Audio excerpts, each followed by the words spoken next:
Ella fue vendida como criada por su propia familia para pagar las deudas de su padre.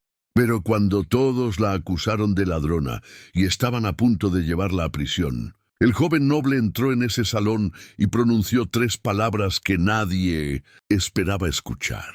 Antes de continuar esta historia, déjame saber desde dónde nos estás viendo en los comentarios. Dale like si quieres descubrir qué pasó aquella noche. Y sigue este canal para más historias que te harán creer en el amor verdadero. La lluvia golpeaba las ventanas de la mansión Valmont como lágrimas de piedra, y en el salón principal, iluminado apenas por el fuego moribundo de la chimenea, se sellaba el destino de una muchacha que aún no comprendía el peso de su apellido. Isabel de Monterrey tenía 17 años cuando su familia la vendió. No con monedas de oro, ni con contratos firmados ante notario, sino con palabras envueltas en terciopelo y vergüenza. Su padre, el conde Augusto de Monterrey, un hombre cuyo título nobiliario pesaba más que su honor, había perdido todo en las mesas de juego de París. Las deudas lo perseguían como sombras hambrientas y los acreedores golpeaban su puerta con la insistencia de quienes conocen la desesperación ajena. Aquella noche de octubre de 1847, mientras la tormenta rugía sobre la campiña francesa, Isabel fue llamada al salón. Llevaba un vestido de muselina color marfil, el mismo que había usado en su último baile cuando aún creía que el mundo le pertenecía. Sus ojos, del color de la miel oscura, brillaban con la inocencia de quien no ha conocido la traición. Su madre, la condesa Marguerite, no levantó la mirada cuando ella entró. Permanecía sentada junto a la ventana, con las manos entrelazadas sobre el regazo, como una estatua de mármol que hubiera olvidado cómo llorar. «Isabel», dijo su padre, y en su voz había una aspereza que ella no reconoció. «Siéntate». Ella obedeció, aunque algo en su pecho se contrajo con un presentimiento oscuro. El fuego crepitaba y las sombras danzaban en las paredes como espectros burlones. «Nuestra familia atraviesa momentos difíciles», continuó el conde evitando sus ojos. «He tomado una decisión que garantizará nuestra supervivencia». Un silencio espeso llenó la habitación. Afuera, un relámpago iluminó brevemente el rostro de su padre, revelando las arrugas profundas que el vicio había tallado en su piel. «Has sido colocada al servicio de la familia Beaumont. Partirás mañana al amanecer». Las palabras cayeron sobre Isabel como piedras. Durante un momento no comprendió. Luego, lentamente, el significado se abrió paso en su mente como una grieta en el hielo. «¿Al servicio?». Su voz apenas fue un susurro. «Padre, no entiendo». «Serás dama de compañía de la señora Beaumont», intervino su madre, con una frialdad que helaba más que el viento de octubre. «Es una posición respetable». Pero Isabel conocía la verdad en los silencios.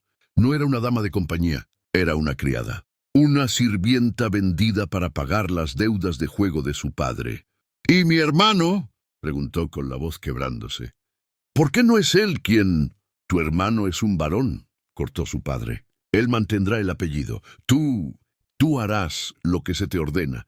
La injusticia la golpeó con la fuerza de un puñetazo. Ella, que había sido criada entre sedas y educación refinada, que sabía leer en 3 idiomas y tocar el piano con la delicadeza de un ángel, sería reducida a limpiar suelos y servir té.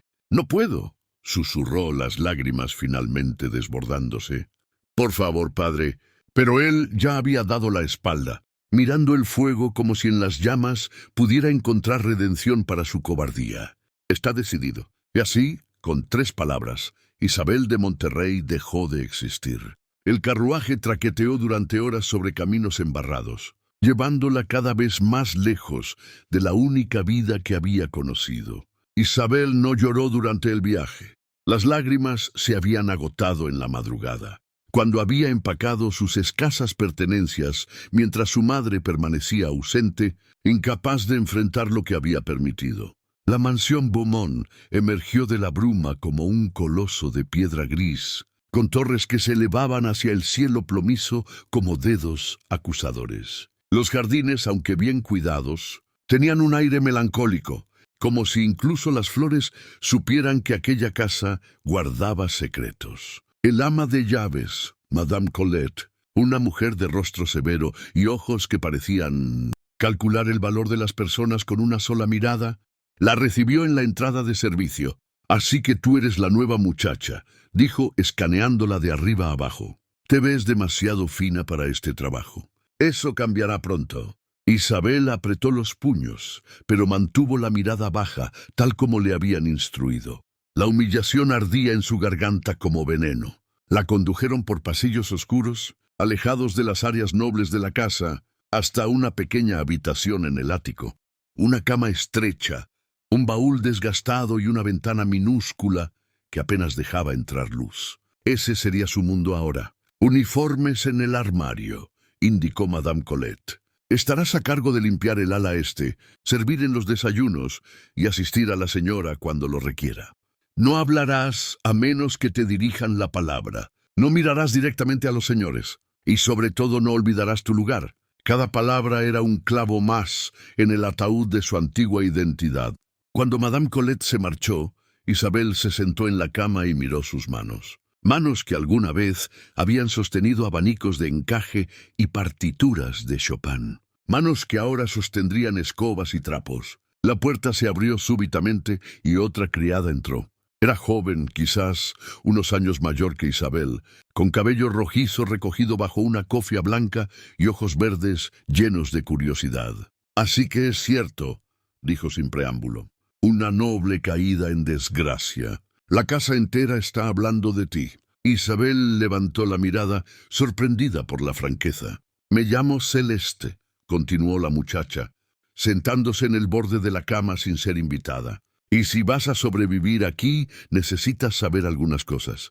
«¿Cómo qué?», preguntó Isabel con voz apenas audible. Celeste se inclinó hacia adelante bajando la voz. «Como que la señora Beaumont es cruel cuando se aburre. Como que el señor Beaumont casi nunca está en casa. Y cuando lo está, bebe hasta olvidar su propio nombre. Y como que su hijo, el joven Lord Theodore, es la única persona decente en esta maldita casa».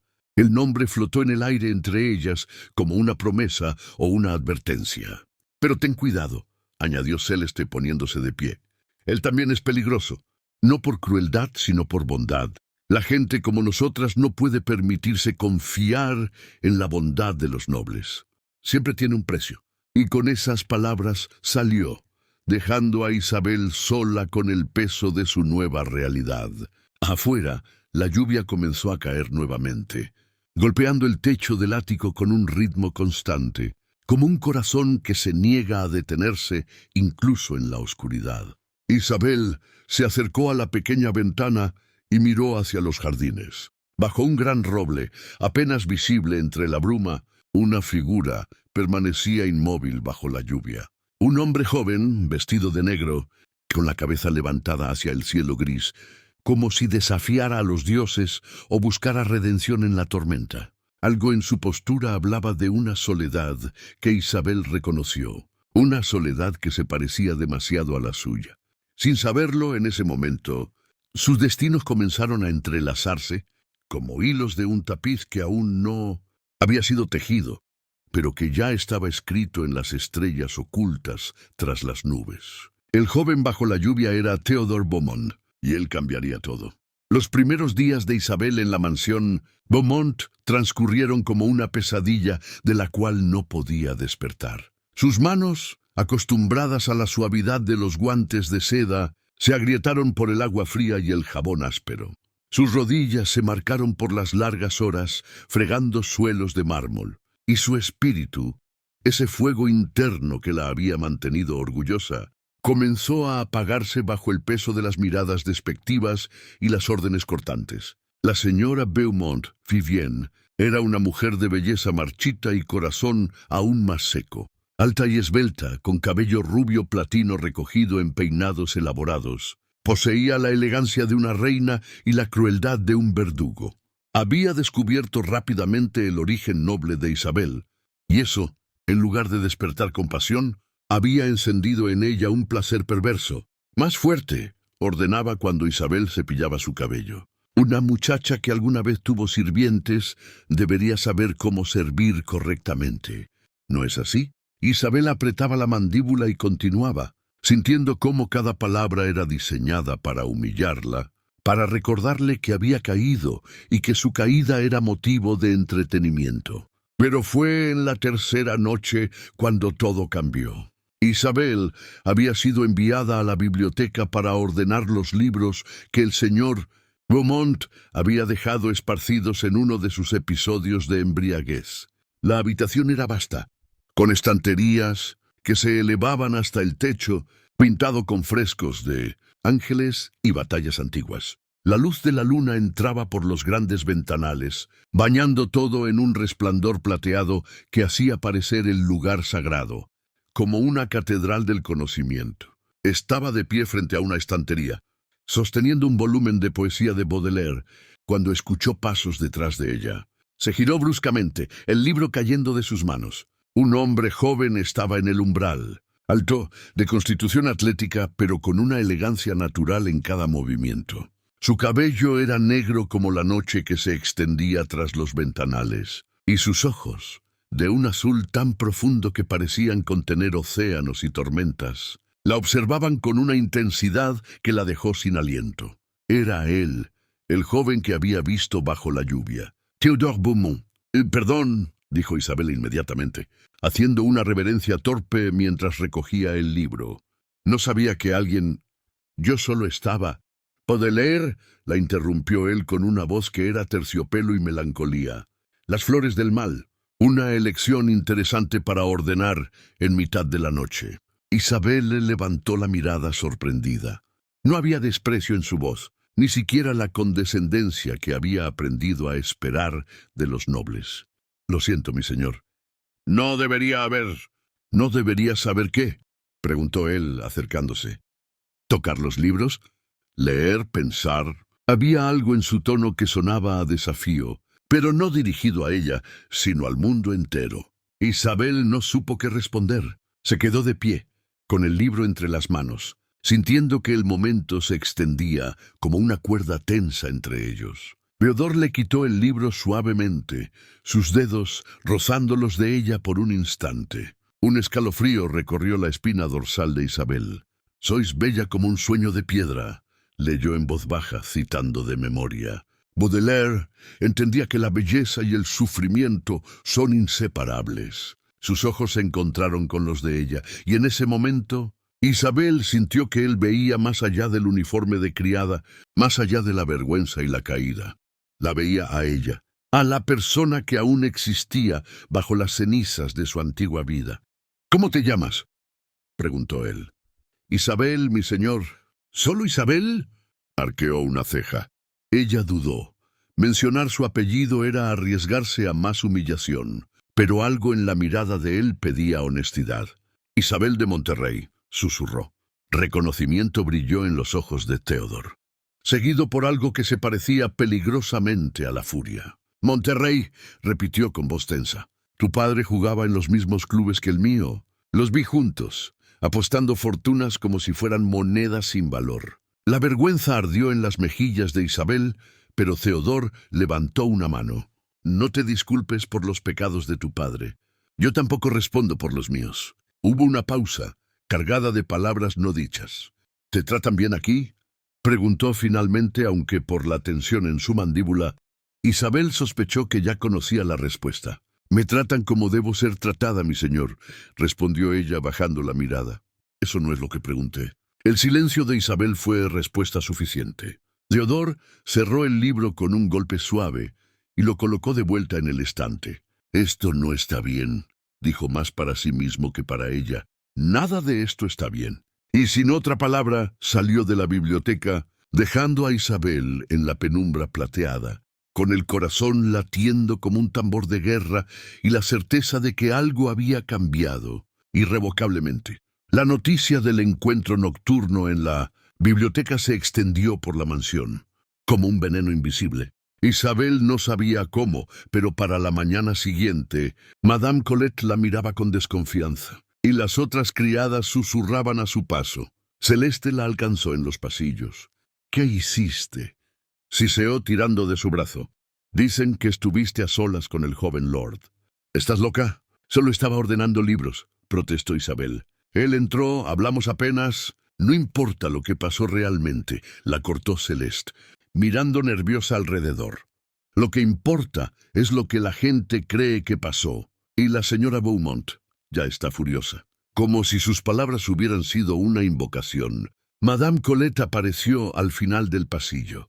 «Tú», señaló a Isabel, «la señora quiere verte, ahora». El corazón de Isabel se hundió. El salón de estar de Vivienne Beaumont era un despliegue de lujo frío. Cortinas de damasco azul, muebles de madera tallada, retratos de ancestros que parecían juzgar desde sus marcos dorados. La señora estaba sentada en un diván, sosteniendo una taza de té con dedos enjollados, la imagen perfecta de la aristocracia ofendida. «Así que tú eres la criada que olvida su lugar», dijo, sin molestarse en mirar a Isabel directamente. «Señora, yo no...» «Silencio. No me interesa escuchar tus excusas». La taza de porcelana chocó contra el platillo. «Te traje a esta casa por caridad, sacándote del fango donde tu familia te arrojó, y así me lo agradeces. ¿Tratando de seducir a mi hijo?» «No». La palabra escapó de Isabel antes de poder contenerla. «Yo jamás...» «¿Me contradices?» Vivienne se puso de pie, y en sus ojos había un brillo peligroso. «Eres más atrevida de lo que pensé. Quizás necesitas una lección sobre obediencia». Levantó la mano y por un momento Isabel pensó que la golpearía. Cerró los ojos, preparándose para el impacto. Pero no llegó. «Madre».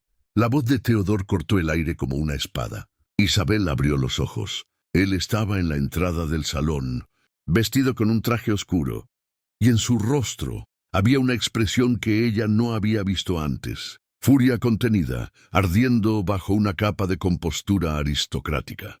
«Theodore, esto no te concierne», dijo Vivienne, bajando la mano, pero manteniendo el veneno en su voz.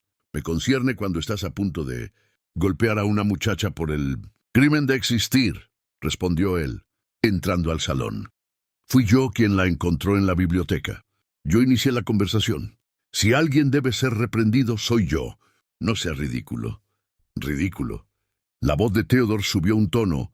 «¿Qué es ridículo es cómo la tratas? Ella es una de Monterrey, madre. Su linaje es tan antiguo como el nuestro. El hecho de que la desgracia haya caído sobre su familia no la hace menos digna de respeto». Vivienne rió, pero era una risa sin humor. «El mundo ha cambiado, hijo. El linaje sin fortuna no vale nada. Ella es una criada porque eso es lo que su padre la convirtió». «No», dijo Theodore, con una firmeza que hizo que el aire mismo pareciera solidificarse. «Ella es una criada porque hombres como tú y como mi padre decidieron que las personas son mercancías que pueden comprarse y venderse.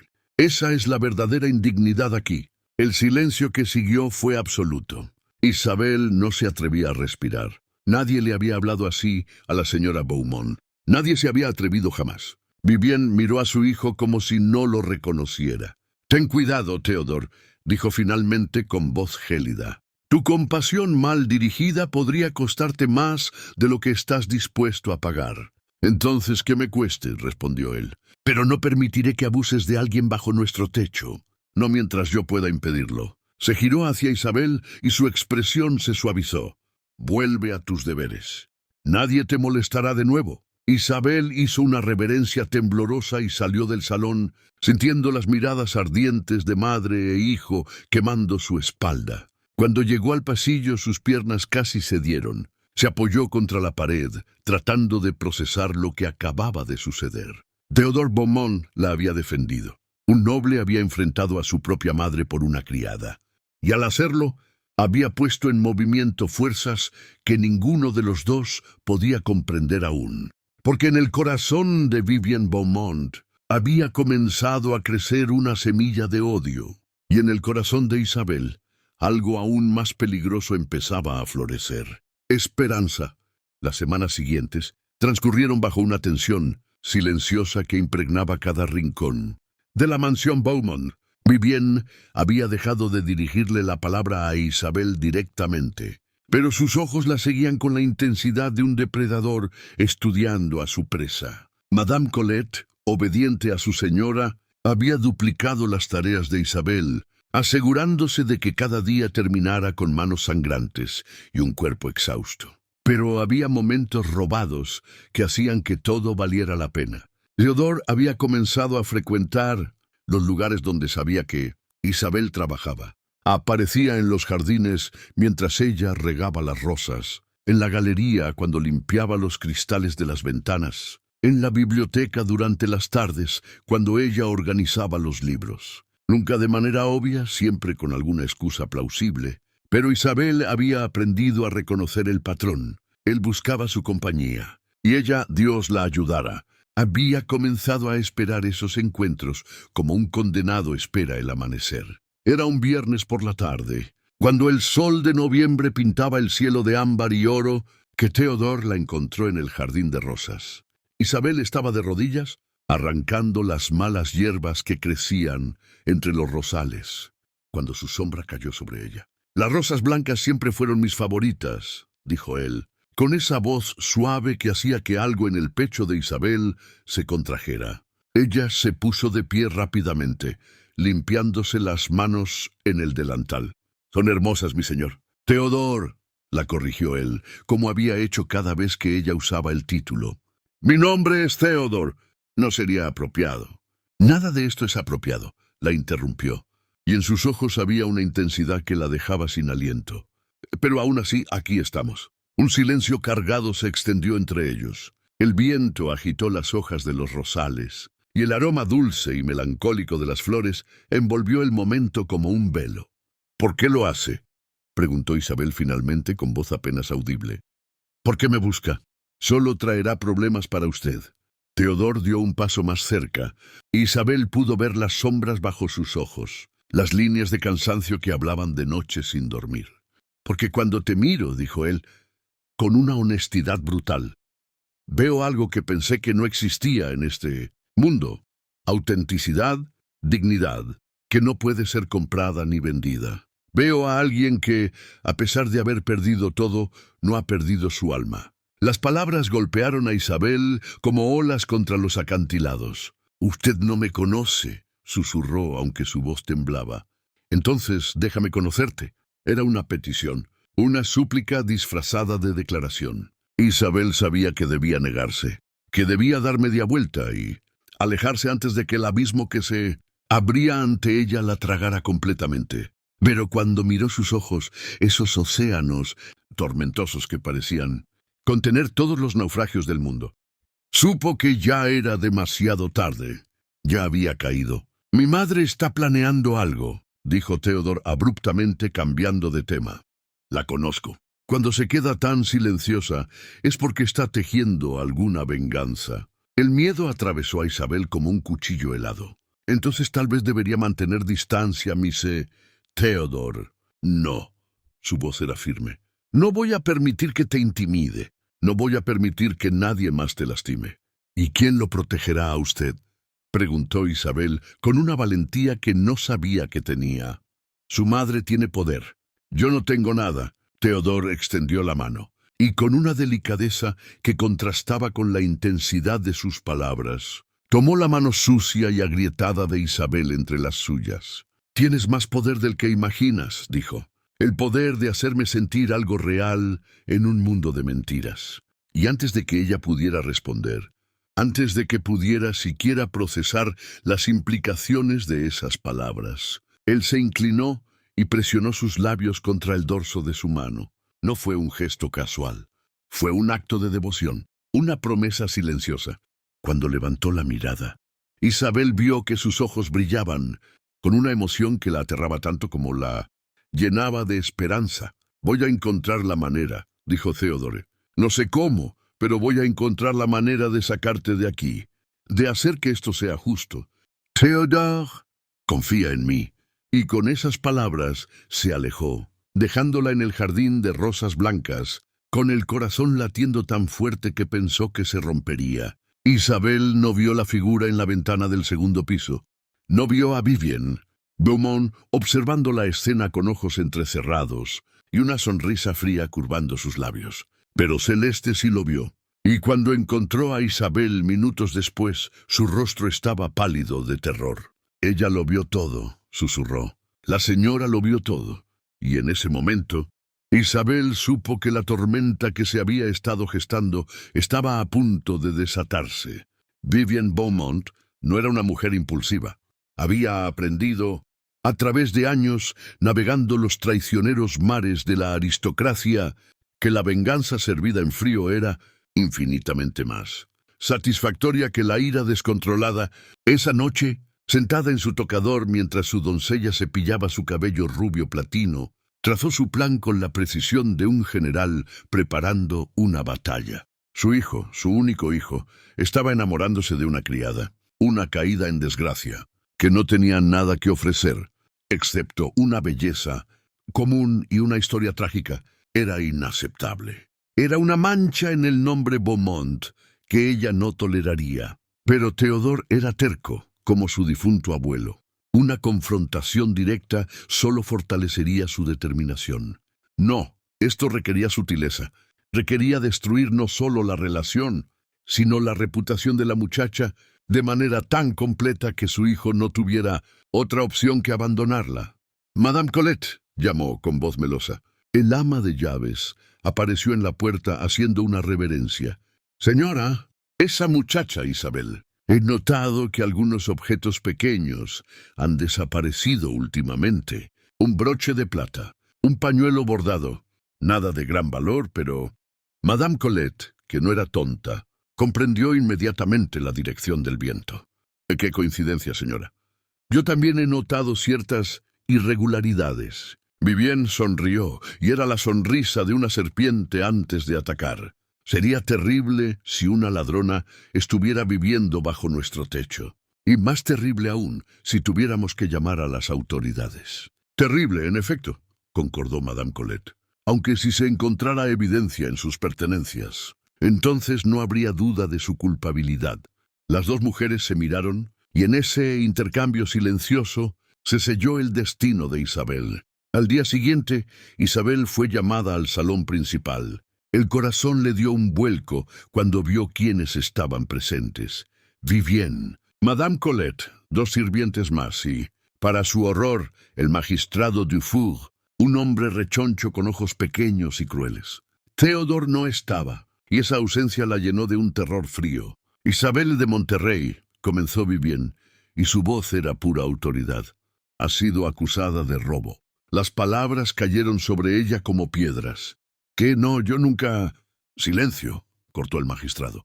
«Se han reportado varios objetos desaparecidos. Y esta mañana, durante una inspección de rutina de las habitaciones del servicio, se encontraron estos artículos en tu baúl». Madame Colette se adelantó, sosteniendo una pequeña caja. Dentro, brillando como acusaciones, estaban un broche de plata, un pañuelo de encaje y un anillo con un pequeño zafiro.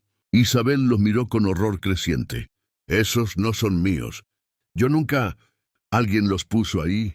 Yo no soy una ladrona».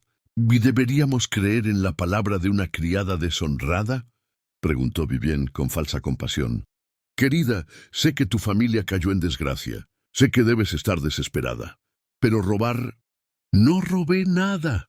La voz de Isabel subió desesperada. «Esto es una trampa. Usted lo sabe. Usted lo hizo». El silencio que siguió fue gélido. El magistrado frunció el ceño. «¿Estás acusando a la señora Beaumont? Eso solo empeora tu situación». «Pero es la verdad». «La verdad», interrumpió Vivian, levantándose con gracia letal, «es que te dimos refugio cuando nadie más lo haría. Y así nos pagas. Por favor». Isabel sintió las lágrimas quemando sus ojos. «Por favor, deben creerme». La puerta del salón se abrió violentamente.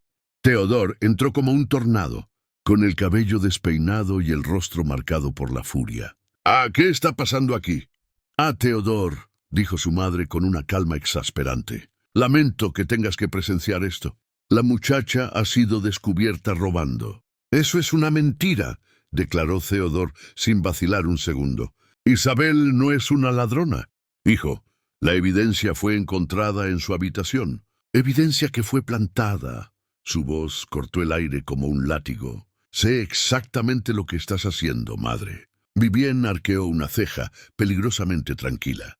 «Ten cuidado con tus acusaciones, Theodore». «¿Acusaciones?». Se giró hacia el magistrado. Esta mujer está siendo incriminada falsamente. No permitiré que sea arrestada. El magistrado se removió incómodo, atrapado entre dos nobles en conflicto.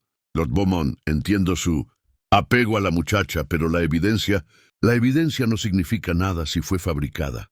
Theodore se acercó a Isabel, colocándose entre ella y el resto de la habitación, y me niego a permitir esta farsa. Vivien rió, pero era una risa sin humor, llena de veneno. Así que es cierto. Estás enamorado de ella, de una criada, de una ladrona. Estoy enamorado de una mujer más noble que todos nosotros juntos, declaró Theodore, y en su voz había una convicción que hizo que el tiempo mismo pareciera detenerse. Isabel dejó escapar un sollozo ahogado. Él había dicho las palabras. Delante de todos. No había vuelta atrás. El rostro de Vivien se endureció hasta parecer tallado en hielo. Entonces has elegido, dijo con voz mortal. Tu elección tendrá consecuencias. Que las tenga, respondió Theodore. Pero ella no irá a prisión. No mientras yo respire. El magistrado, sintiendo que estaba presenciando algo que excedía su autoridad, carraspeó. Quizás, si la señora Beaumont decide retirar los cargos, no lo haré, dijo Vivien. Pero mi hijo parece decidido a destruir su reputación por esta muchacha. Muy bien, ella puede irse, pero no recibirá referencias, no recibirá un centavo, y la palabra de su robo se esparcirá por toda la región. Era una sentencia de muerte social, sin referencias, sin dinero, con una reputación arruinada. Isabel no encontraría trabajo en ninguna casa respetable. Entonces vendrá conmigo, dijo Theodore. El silencio fue absoluto. ¿Qué dijiste?, susurró Vivien, con los ojos desorbitados. Dije que vendrá conmigo. Me voy de esta casa, y ella viene conmigo. Y con esas palabras, Theodore Beaumont se giró, tomó la mano de Isabel, y juntos caminaron hacia la puerta, hacia un futuro incierto, hacia un mundo que no tendría piedad con ellos. Pero en ese momento, caminando hacia la luz del atardecer que entraba por las ventanas, con sus manos entrelazadas, ninguno de los dos sentía miedo. ¿Sentían libertad? La noche cayó sobre París como un manto de terciopelo negro, y en una modesta pensión del barrio latino, Theodore e Isabel enfrentaban la primera realidad de su decisión. La habitación era pequeña, apenas iluminada por una vela solitaria que parpadeaba sobre una mesa de madera desgastada. Las paredes estaban desnudas, manchadas por la humedad, y el frío de diciembre se filtraba por las grietas de la ventana. Era un mundo completamente diferente al de la mansión Beaumont, pero cuando Isabel miró a Theodore, sentado en el borde de la cama estrecha con la cabeza entre las manos, supo que él no se arrepentía. ¿En qué estás pensando?, preguntó ella suavemente acercándose. Theodore levantó la mirada, y en sus ojos había una mezcla de determinación y duda.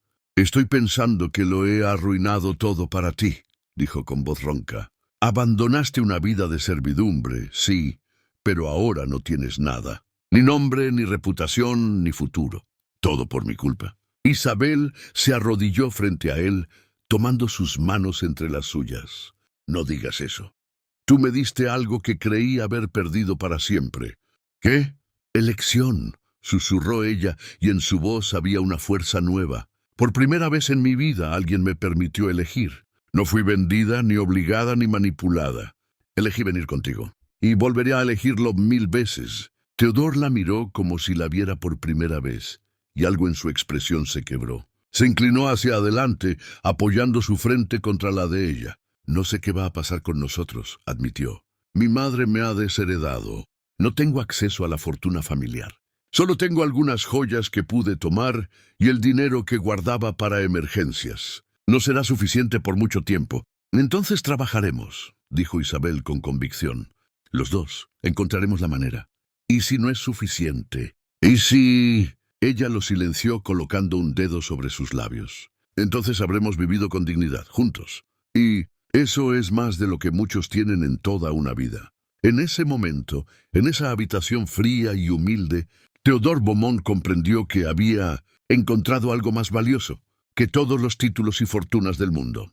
Había encontrado a alguien dispuesto a construir algo real en medio de las ruinas. La besó entonces, no con la pasión desesperada de los amantes condenados, sino con la ternura profunda de quien ha encontrado su hogar en otra persona. Los días siguientes fueron una revelación tanto dolorosa como hermosa. Leodor, que nunca había trabajado un día en su vida, descubrió la brutalidad del mundo real cuando buscó empleo. Su educación aristocrática, sus modales refinados, incluso su forma de hablar lo delataban como alguien de clase alta caído en desgracia. Las puertas se cerraban en su rostro una tras otra. Isabel, por su parte, había aprendido a trabajar durante su tiempo como criada. Encontró empleo en una lavandería, donde sus manos ya curtidas por el trabajo duro, soportaron las largas horas sumergidas en agua hirviente y jabón cáustico. Por las noches regresaba a la pensión con los dedos agrietados y sangrando, pero siempre con una sonrisa para Theodore, quien la esperaba con una cena simple, que había aprendido a cocinar con torpeza, pero con amor. «Hoy quemé el pan», admitió él una noche, señalando los trozos carbonizados sobre la mesa. «Y la sopa sabe a... Honestamente, no sé a qué sabe». Isabel rió, y era una risa genuina, llena de vida. «Entonces comeremos pan quemado y sopa misteriosa. Y será la mejor cena del mundo porque la hiciste tú». Él la miró con ojos brillantes. «¿Cómo lo haces?», preguntó. «¿Cómo mantienes esa luz, incluso cuando todo está oscuro?» «Porque no estoy sola en la oscuridad», respondió ella simplemente. «Tú estás aquí». Pero la realidad era implacable. El dinero se agotaba. Las joyas que Theodore había traído las fueron vendiendo una por una. Cada venta un pequeño pedazo de su antigua vida desvaneciéndose. Y con el invierno asentándose sobre París con garras heladas, la salud de Isabel comenzó a deteriorarse. El trabajo en la lavandería, las largas horas en el frío, la nutrición inadecuada, todo conspiraba contra su cuerpo. Comenzó a toser, primero suavemente, luego con una persistencia que aterraba a Theodore. «Es solo un resfriado», insistía ella, aunque sus labios se tornaban más pálidos cada día. «Necesitas ver a un médico», decía él desesperado. «Los médicos cuestan dinero que no tenemos». «Entonces conseguiré dinero». Y fue esa desesperación la que lo llevó a hacer lo impensable. Una noche de enero, con la nieve cayendo sobre París como cenizas frías, Leodor salió de la pensión sin decirle a Isabel a dónde iba. Caminó por calles que conocía de memoria, pero que ahora veía con ojos diferentes. Las mansiones iluminadas, las carrozas elegantes, el mundo del que había sido expulsado. Y con cada paso sentía el peso de su decisión aplastándolo. Se detuvo frente a una puerta familiar.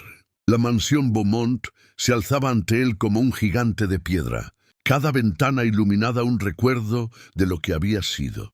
Golpeó la puerta. Madame Colette abrió, y su expresión pasó de la sorpresa al desprecio. «El hijo pródigo regresa», dijo con amargura. «¿Vienes a suplicar?» «Vengo a ver a mi madre», respondió Theodore con la voz tensa. «Ella no quiere verte». «No me importa lo que quiera. Dile que estoy aquí y que no me iré hasta que me reciba». Minutos después, fue conducido al salón donde todo había comenzado. Vivienne estaba sentada junto al fuego, más delgada de lo que recordaba, con líneas nuevas marcadas en su rostro. Cuando lo vio, algo pasó por sus ojos. Algo que podría haber sido dolor si su madre fuera capaz de tales emociones. «Así que has vuelto», dijo sin mirarlo directamente. «¿Ya se cansó de ti tu criada ladrona?» «Ella está enferma». Las palabras salieron de Theodore como una confesión. «Necesita un médico, medicina, cuidados que no puedo pagarle».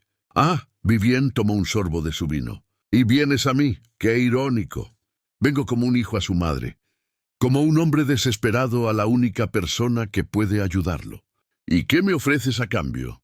Sus ojos finalmente se encontraron con los de él. «Porque no creas que daré un centavo sin obtener algo». Theodore cerró los ojos, sabiendo lo que venía. «¿Qué quieres?» Vivienne se puso de pie, acercándose a él como un gato acercándose a un ratón herido. «Quiero que la dejes. Quiero que regreses a esta casa. Quiero que te cases con Madeleine Fontaine». como estaba arreglado antes de que perdieras la cabeza por esa muchacha. No, la palabra salió instintivamente. Entonces ella morirá, dijo Vivien con una frialdad que helaba la sangre, y su muerte estará en tus manos. ¿Puedes vivir con eso? ¿Puede tu gran amor sobrevivir a ese peso? El silencio que siguió fue el más pesado que Theodore había experimentado en su vida. «Si acepto», dijo finalmente con voz quebrada. «Si hago lo que pides, ¿cuidarás de ella? ¿Le darás el tratamiento que necesita?» «Más que eso», respondió Vivien, «le daré una dote. La ayudaré a establecerse en alguna provincia lejana, donde pueda comenzar de nuevo con reputación limpia. Vivirá cómodamente. Solo tendrás que desaparecer de su vida completamente». «¿Por qué harías eso?» «Porque quiero que ella viva», dijo su madre, y por primera vez algo genuino cruzó su rostro. «Quiero que viva sabiendo que fuiste tú quien la abandonó, que tu amor no fue suficiente. Esa será mi venganza más dulce». Theodore sintió que algo dentro de él se rompía. Estaba atrapado en una elección imposible, su felicidad o la vida de Isabel. «Necesito tiempo», susurró. «Tienes hasta mañana al mediodía», respondió Vivien. «Después de eso, mi oferta expira». Theodore salió de la mansión como un fantasma, arrastrando el peso de una decisión que destruiría cualquier resultado que eligiera. Cuando regresó a la pensión, Isabel estaba despierta, sentada junto a la ventana mirando la nieve caer. Se giró al escucharlo entrar y en su rostro pálido había una pregunta. «¿Dónde estabas?» «Caminando», mintió él, y el sabor de la mentira era como ceniza en su boca. Solo necesitaba pensar. Ella lo estudió con esos ojos que parecían ver a través de todas las máscaras. «Theodore, ¿qué está pasando?» Él se acercó, arrodillándose frente a ella, tomando sus manos frías entre las suyas. «Isabel», comenzó y su voz se quebró. «Si pudieras tener una vida diferente, una vida sin pobreza, sin enfermedad, sin lucha constante, ¿la tomarías?» Ella frunció el ceño. «¿De qué estás hablando?» «Solo, respóndeme, ¿la tomarías?» «No si significa perderte», dijo ella sin dudar. «Prefiero 100 vidas de lucha contigo que una sola de comodidad sin ti». Y con esas palabras, Theodore supo lo que tenía que hacer, aunque le rompiera el corazón, aunque lo destruyera, porque amar verdaderamente significaba a veces hacerlo impensable para salvar a quien amas, incluso si eso significaba dejarlos ir. La mañana llegó demasiado pronto, y con ella el peso de una decisión que Theodore había tomado en las horas más oscuras de la noche. Isabel despertó encontrándolo sentado junto a la ventana, mirando el amanecer pintar el cielo de rosa y oro. Había algo en su postura, en la rigidez de sus hombros, que le heló la sangre. «Theodore», llamó suavemente, su voz ronca por la tos que la había atormentado toda la noche. Él se giró. Isabel vio que había estado llorando. Las lágrimas habían dejado rastros en sus mejillas, brillando en la luz temprana como cicatrices plateadas. «Isabel», dijo, y en su voz había una finalidad que la aterrorizó. «Necesito que me escuches, todo, sin interrumpirme». «¿Puedes hacer eso por mí?» Ella asintió, aunque el miedo se enroscaba en su pecho como una serpiente. Theodore le contó todo. Su visita a la mansión, la oferta de su madre, el ultimátum. Cada palabra era un cuchillo, cada confesión una herida. «Y entonces pensé», continuó con voz temblorosa, «que tal vez ella tenía razón. Que tal vez mi amor por ti no era suficiente si significaba verte morir lentamente. Que tal vez el verdadero amor requería dejarte ir para que pudieras vivir». «No», susurró Isabel, las lágrimas comenzando a caer. «No, Theodore, por favor». «Pero entonces», la interrumpió él, levantándose y acercándose a ella, «me di cuenta de algo. Mi madre cree que puede comprar destinos y manipular vidas porque así es como ve el mundo. Todo es una transacción, todo tiene un precio». Se arrodilló frente a ella tomando sus manos. «Pero ella está equivocada, porque hay cosas en este mundo que no pueden ser compradas ni vendidas, cosas que no tienen precio porque su valor es infinito». «¿Qué estás diciendo?», preguntó Isabel, su corazón latiendo salvajemente. «Estoy diciendo que no voy a aceptar su oferta. Estoy diciendo que no voy a abandonarte. Ni hoy ni nunca. Y estoy diciendo que encontraremos otra manera. Pero estoy enferma. No tenemos dinero. Entonces venderé lo último que me queda, dijo Theodore, sacando algo de su bolsillo. Era un anillo, el anillo con el sello de la familia Beaumont. La última pieza de su herencia, el único objeto que lo conectaba con su linaje. Este anillo ha estado en mi familia por 7 generaciones, dijo mirándolo. Vale una fortuna, y vale menos que un solo día más contigo. Isabel sollozó, cubriendo su boca con las manos. No puedes hacer eso. Es todo lo que te queda de tu familia. Tú eres mi familia ahora, respondió él con convicción absoluta. Y pagaré cualquier precio, venderé cualquier reliquia, sacrificaré cualquier herencia. Si eso significa que puedo verte sonreír un día más. La venta del anillo Beaumont causó un escándalo en los círculos aristocráticos de París. Theodore lo vendió a un comerciante que conocía su valor, obteniendo suficiente dinero para pagar los mejores médicos, medicina y una pequeña casa en las afueras de la ciudad, lejos de la contaminación del barrio latino. Isabel recibió tratamiento. Las semanas pasaron y lentamente el color regresó a sus mejillas. La tos disminuyó, la vida volvió a sus ojos. Y Theodore trabajó. Encontró empleo como tutor, enseñando literatura e historia a los hijos de comerciantes prósperos. No era el trabajo de un lord, pero era honesto. Y cada noche, cuando regresaba a casa, Isabel lo esperaba con una sonrisa que valía más que todos los títulos del mundo.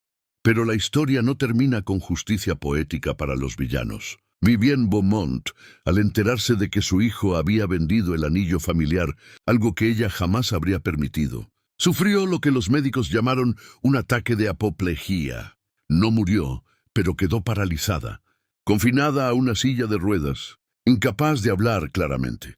Theodore recibió la noticia con una mezcla de emociones que no podía nombrar.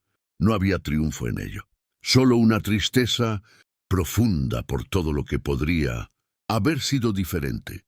Si su madre hubiera elegido el amor sobre el control. La visitó una vez meses después. Ella estaba sentada junto a la ventana de la mansión que ahora se sentía como un mausoleo. Cuando lo vio entrar, algo brilló en sus ojos. ¿Arrepentimiento? ¿Reconocimiento? Él nunca lo sabría. Se arrodilló junto a su silla, tomando su mano temblorosa. «Te perdono, madre», dijo suavemente. «No porque lo que hiciste esté bien, sino porque odiar te daría poder sobre mí, y ya no te lo daré». Vivienne intentó hablar, pero solo salieron sonidos ininteligibles. Una lágrima rodó por su mejilla. Theodore la besó en la frente y se marchó, sabiendo que probablemente sería la última vez que la vería. 5 años después, en una pequeña casa, rodeada de un jardín donde las rosas blancas florecían abundantemente, Isabel y Theodore sentaron a su hija en el regazo mientras el sol del atardecer pintaba el mundo de dorado. La niña tenía los ojos de su madre y el cabello oscuro de su padre, y cuando reía, el sonido era como campanas de cristal. «Cuéntame otra vez», pidió la pequeña, «cómo se conocieron». Theodore miró a Isabel, y en ese intercambio de miradas había un mundo entero de historia. «Tu madre fue vendida como criada por su propia familia», comenzó, con la honestidad cruda que habían prometido darle a su hija. «Y yo era un joven noble que no sabía qué significaba realmente el amor. Pero entonces», continuó Isabel, acariciando el cabello de su hija, «él me defendió ante todos, incluso cuando significaba perder todo lo demás». «¿Y fueron felices para siempre?», preguntó la niña con ojos brillantes. Theodore sonrió, pero era una sonrisa que llevaba las cicatrices de todo lo que habían sobrevivido. «No», dijo honestamente, «no vivimos felices para siempre. Vivimos con todas las alegrías y tristezas que eso implica, con días de hambre y días de abundancia, con momentos de duda y momentos de certeza absoluta. Pero lo importante», añadió Isabel, «es que lo vivimos juntos. Y eso, pequeña mía, es mejor que cualquier cuento de hadas».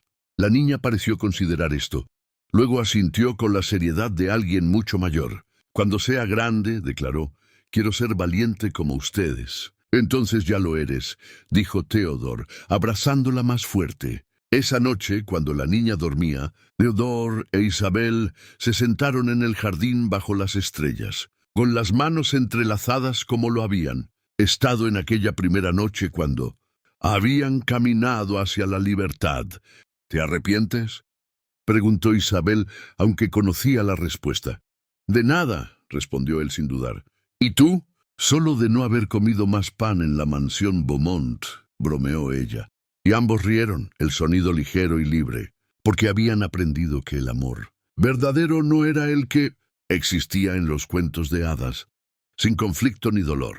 El amor verdadero era el que elegías cada día, incluso cuando era difícil, especialmente cuando era difícil. Era levantarse cada mañana y decidir que esa persona valía cada sacrificio. Era mirar las cicatrices de las batallas pasadas y ver no ruinas, sino medallas de honor. Era saber que habías elegido bien, no porque el camino fuera fácil, sino porque el destino que compartías era el único que querías vivir. Y así, bajo el cielo estrellado de Francia, mientras las rosas blancas perfumaban el aire nocturno, dos almas que el mundo había intentado separar permanecían unidas. No por las cadenas de la sangre noble o la riqueza heredada, sino por algo mucho más poderoso y eterno, por la elección, por el sacrificio, por el amor que había sido defendido ante todos y que ninguna fuerza en la tierra podría jamás destruir.